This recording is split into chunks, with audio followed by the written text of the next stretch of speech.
Excellency Simon Ekpa, Prime Minister in detention, and Mr. Ogochukwu Nakere, Acting Prime Minister. I minister the gospel of Biafra to the most powerful people in the world, to those in positions of power, especially in this great country, the United States of America. This is my second broadcast to follow up on my first broadcast, where I discussed the need of Biafrans to change their "I'm the king, I'm the queen" syndrome. Many Biafrans appreciated this broadcast, and even those who were angry or upset because I spoke the truth and touched a raw nerve. Not only will I continue to touch that raw nerve, but I will hit aggressively that raw nerve to the point where all Biafrans wake up. You should view these broadcasts not only as a mirror to the zoo, but also to yourselves, because we need to save Biafrans not only from the zoo, but also from themselves and their own self-destructive tendencies. So today, my broadcast will be full of fire and brimstone. I will be causing more controversy because I will be providing a psychological analysis of the Igbo or Biafran one Nigerianist, those who are completely against Biafran independence, completely against what we're doing, people who attack us on a daily basis. I've carefully studied their psychology, their heart, their soul, their mindset, and I've come to a few conclusions or observations. From what I can see so far, there are several categories of Biafrans. There are those who are part of our movement, support Biafran independence. There are the ardent Biafran one Nigerianists, and there are also those who are not opposed to what we're doing, but are on the sidelines. And this third group or last group will be discussed in a separate broadcast. It is remarkable how there can be people from the same place or live in the same place and exist in completely different realities.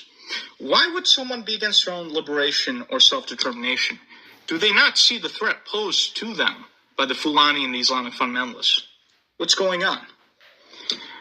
Firstly, I believe one of the underlying behaviors of the Biafrans who are attached to this one Nigerian concept is the problem of the "I'm bigger than my neighbor" syndrome. Now, what do I mean by this? In Biafra land, there is a phenomenon I've read about where wealthy Biafrans build mansions in their hometowns which they never even lived in. I've read about this. I've watched videos about this. Why is this? This is so bizarre. Why do you build a house you don't even live in the house? Because there is an obsessive need among some of our Biafran brothers and sisters to show off. I've seen this obsession with showing off in my own personal experience. To provide a personal anecdote, I was aware of one situation where a Biafran lady, whom I personally know and will not name by name, went around telling everyone about how expensive and great her shoes were, telling everyone and their mother about how expensive her shoes were, and then also about how everything she does is perfect and so on and so forth. So this is not hypothetical. I've seen this firsthand with my own eye. As such, these wealthy or successful Biafrans, they get high, they get intoxicated when showing themselves off and their wealth. They start to float to the clouds, just like those who believe they are the king or they are the queen, who misinterpret the original phrase of "there's no king or queen in Biafra land," and they start to think that they are the king and they are the queen, and they are superior and so on and so forth. So the problem is in the mindset of these people. What is the point of Biafra when I get to show off to everyone how rich I am and how superior I am? I have 2 Mercedes. My neighbors don't have anything, so what's the point of Biafra? I build a home that I don't even live in, so everyone can just see how rich I am. So why is Biafra needed? Because of this, these Biafrans are so blind, they can't see the existential danger that the Fulani and the Islamic fundamentalists pose right underneath their own nose. So let me explain the situation to you, the Biafran one Nigerianists who are listening. And I want you to listen very, very carefully to what I have to say to you. The Islamic fundamentalists have taken over the north of Nigeria. Previously, you had the Hausa Fulani people, now they're just the Fulani. The Fulani have swallowed the Hausa. These Islamic fundamentalists have moved from the north into the southwest and now are targeting the Yoruba. You have a Muslim ticket leading the country, including a vice president who played an instrumental role in the rise of Boko Haram. There has been Islamic fundamentalist capture of the Nigerian state, the Nigerian military at all levels. According to an article in the Nigerian Punch newspaper in January of 2025, again, not my opinion, this is the newspaper in Nigeria, and I quote, leaders of pan-Yoruba groups representing artisans, workers, students, community-based groups, traders, professional, and self-determination groups have jointly expressed their opposition against the move to introduce Sharia law in Yoruba land. So this is not simply a matter of terrorist groups and Fulani herders killing Biafrans or people in Nigeria, which again is an ongoing and serious issue. This is also a matter of systematic takeover of the entire country by radical Islamic fundamentalists. If the Islamic fundamentalists take over Yoruba land, obviously the next and the last target will be Biafra land. Many of the Islamic fundamentalists have openly expressed this, that when they are finished with the Yorubas, their next target and their final target will be the Biafrans. And there are those federal politicians in Nigeria who openly express their desire for the entire country to be under Sharia law, which again would include Biafra. There have been efforts, including even last year, to expand Sharia law throughout the entire country. Now, that effort last year in the national legislature in Nigeria did not succeed, but if Nigeria continues on its current trajectory, that will be the reality at some point. There will be Sharia law imposed on a federal level. Sharia will come to Biafra land. So if we've declared Biafra, but if we now do not restore Biafra, everyone in Biafra land will be under Sharia. And what I'm telling you is something that I'm very, very confident in. This is going to happen if we don't take the necessary actions. And in places in Nigeria that are already under Sharia, children are having their limbs chopped off, their limbs amputated.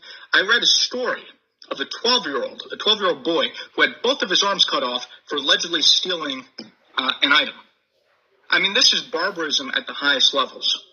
So when Biafra is under Sharia, you will all be subject to Sharia, regardless of how rich you are. There's no provision in Sharia law which says if you're worth more than $1 million or if you own Mercedes or what have you, that you are exempt from Sharia law.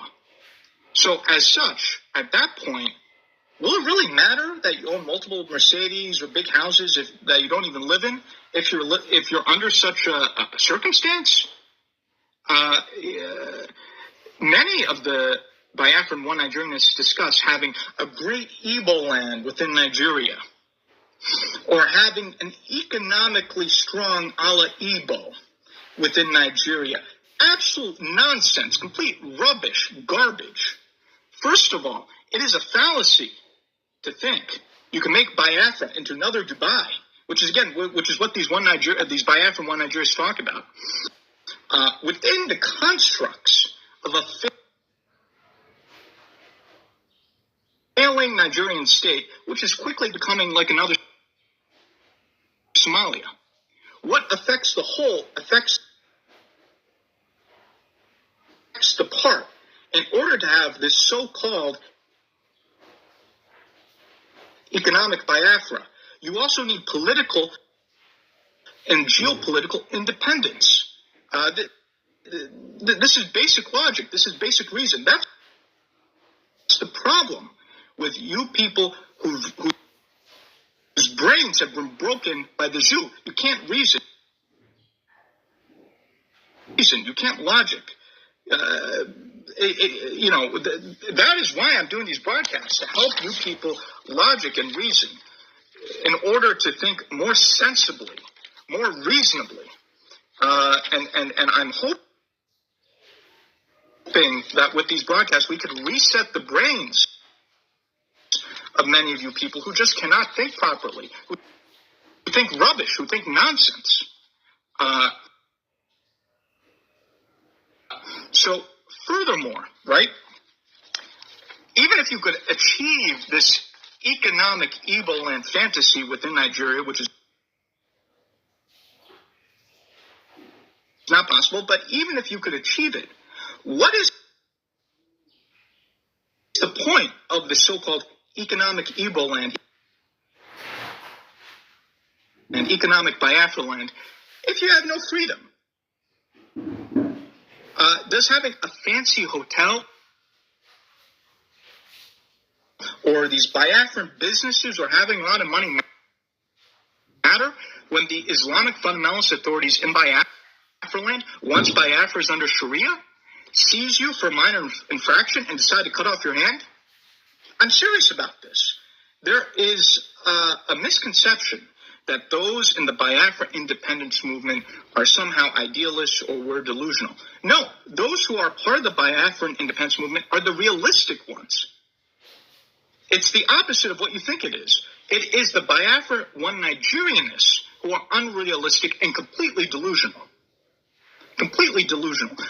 I watch these Biafran one Nigerians closely, and I watch all Biafrans closely with my eye. Even if I don't say anything, I watch everything and everyone closely. And so when I watch these Biafran one Nigerianists, I see you loving to take photos of yourself at the Nollywood party, or this fancy thing, that fancy thing, getting dressed up in Biafran attire, showing off yourselves, floating here, floating there. You people need a reality check. You guys need to, to use an American phrase, wake up and smell the coffee. Because this is ridiculous. You need to wake up from your superficial self-obsession and realize you are in danger, as much danger as all other Biafrans, and join the Biafran independence movement and what we are doing. That's the first point. Secondly, the second reason why some of these Biafran one Nigerians are not supporting what we're doing, frankly, selfishness. They think consciously or even subconsciously, not realizing what they're thinking, because they have not been personally affected by what is going on, that they are somehow immune from all of this and don't have to be part of the Biafran cause. Let me share with you two personal stories or anecdotes. One of our Biafran sisters who's part of the struggle, who I will not mention by name, had tried to convince a Biafran friend of hers to join the Biafran independence movement.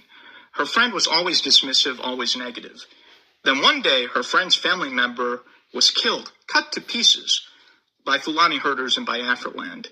And after this murder, she changed her mind and asked to get involved in the Biafran struggle. I have a second story. Another member of the Biafran struggle had a highly educated doctor that she went to. She showed this doctor an article about killings of Biafrans in his own village by these Fulani herders. And his response, shockingly, was that he didn't care because his relatives were not killed. What I want to say to those who don't care is that even if you have not been directly affected, even if your relatives have not been killed, at some point they will be in danger. So you should support the Biafran independence movement. You don't have to learn the hard way after one of your relatives gets murdered by one of the terrorists or the Fulani herders or so forth to join what we're doing. Be sensible. You don't have to learn the hard way. And I just want to end by saying I'm not speaking harshly to be critical, but to help you save you from yourselves. I want the Biafran one Nigerianists who are listening to this podcast to carefully consider what I'm saying for your own benefit and salvation.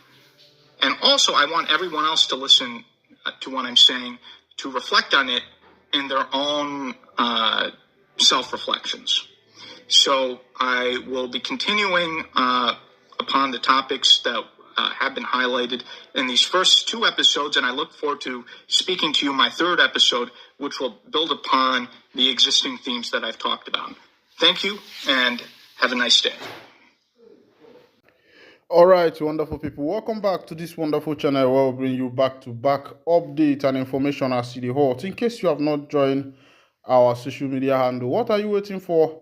Kindly go ahead and subscribe, like, comment, share, and also remember to on your notification button so that whenever our news drop, you'll be the first to collect it. Let's go down to the news proper as it hot. Of course, as it dey be for the Obodo, it's another Monday where they always be sit at home for the land of the indigenous people of Biafra. I say wherever you dey, make you dey safe. If your house too far to come out, make you kukuma dey your house.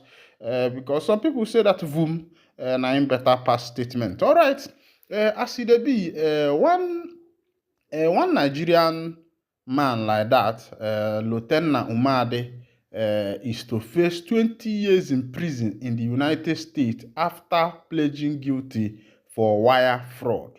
This man, his name is Lieutenant Umade, who lived in Germany, but as it is, he was apprehended in Germany and extradited to the United States of America because of a offense wey he commit wey they call wire fraud. In case some of you no understand wetin this wire fraud mean, this kind of offense wey they call wire fraud, na the people wey be say they collect money from other people, or they use their account, they collect money for people wey be say na then they dupe other people. For our common language wey be say we know for this side, they call them 419 people. Na him be the man wey be the account for the 419 people. Make we go down for that information, make you see as the matter take happen. And as it be, they say the boy don't collect $158,400 United States dollars. $158,400 United States dollars. And as it be, the government of America, their Interpol, track him, go Germany, now there they extradite him, carry and go back to the United States of America. Umadi was apprehended in Germany last year and extradited to US, where he confessed to using a business email compromise to defraud Sri Lankan organization of $158,400. Last week, the U.S. Attorney's Office disclosed that the Nigerian admitted soliciting and purchasing a web page from a computer hacker that allowed him to illegally access people's email address. Umadi used those passwords to gain access to email accounts belonging to employees of a produce exporter in Sri Lanka, the statement read. The 35-year-old further sent phony emails to dupe his victim into redirecting payment to his bank account in the United Kingdom. As a result of the fraudulent emails from Umade, on 2 occasions in 2016, a produce importer in Plattsburgh, New York, wired money totaling $158,400 to those bank accounts in the United Kingdom, the U.S. Attorney Office said. Umade was arrested by German authorities on September 1, 2024, when he arrived in Germany from Nigeria and was extradited to U.S. His sentencing has been slated for July 21, 2025, where he faces a maximum term of 20 years in prison, a fine of up to $250,000, and a term of supervised release of up to 3 years. He also faces deportation from the U.S. after service of his prison term. All right, this is happening live to Umade. What I see Igbo ke were kenenu obi nwayo maka na nya bụ ebe onye solu na onye jegelukwu ya. Still reminding you again that today is Monday, and it's usually sit at home in the land of the indigenous people of Biafra to avoid Inglamarakwara, to avoid Hadaino. Kindly stay home in your house so that you no go see wetin no dey pursue you. As it be, clean of hunters in Edo State, Okpeholo suspend security chief illegal vigilance group. It don't show, and I know say it go be like this. Make I read you this information before I go come back tell you why I know say all the security outfit where the government they bring out now in Anambra State. The one that is currently running is what is called Udogachi. Udogachi has become the order of the day in Anambra. Before it was Ebubago. and now it is Udogachi. And this Udogachi comprises different security wings in each villages, and all the security wings in the village has registered under this Udogachi operation Udogachi in Anambra State, and they have also employed also other security other people into their security forces. And of course, these people are not properly trained to do the work they have been employed to do. The training of a police officer and that of army man is quite different, and that of a security man is also different. If you have been watching closely, you will agree with me that army, the soldiers are more disciplined than the police. If you come in contact with soldiers, you find out that the matter tends to be solved very easily. They know how to look at, when they look at you, they already know whether you committed the offense or not. And if you do not commit the offense, they will allow you to go. But if you have encounter with police, sometimes they know that you committed the offense, but due to they want to extort you and get some money from you, they continue pressurizing you, interrogating and investigating. All right, now in Edo State Governor Monday Okpegolo yesterday suspended the commander of the security corps, Friday Ibadan, a retired commissioner of police. He also ordered the suspension of illegal vigilante groups following the review of the preliminary report on the killing of 16 traveling hunters at Uromi, the headquarters of Isan Northeast Local Government Area. The Secretary to Government, Umar Ikilo, a lawyer, said in a statement that lawlessness would not be permitted under the guise of maintaining security. The killings, which sparked uproar in the state, was condemned by the Chief of Defense Staff, Jem Christopher Musa, the Christian Association of Nigeria, CAN, and the Oluwo of Iwo, Oba Abdulrasheed Akambi Telu.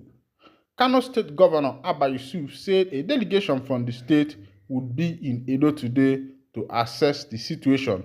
All right, the matter happening in Edo State is that the security outfit that was organized, the same way Soludo is organizing Udogachi, ended up sending about 14 hunters to judgment. These 14 hunters were buried. Of course, you know that when we were small, it is a tradition to see aged people or some young people with all this single barrel and double barrel going for hunting. Nobody disturbs them. Even when security or police sees them in their group, they already know that these people are hunters because most times they are not hidden. But as it is, in Edo State, about 14 of them have been pied because of misinformation and because of untrained security personnel. This thing, there might be a repetition of this thing in Anambra State and other states that have, organized a security outfit by themselves instead of making sure that the police people are being paid well and they are being dispatched to various areas of the community. The best way to solve the issue of insecurity that is currently ravaging most states in Nigeria is to pay the police well, pay the army well. At least a corporal in the police is supposed to be receiving 100,000 and above. That is how it's supposed to be. So that when these people see this money, they will become happy and do their work properly. And they will not be a channel to insecurity. Because most of them, due to underpayment, most of them are channels of insecurity. Most of these security personnel you are seeing, the army, the police, and the rest of them, they are channels of insecurity.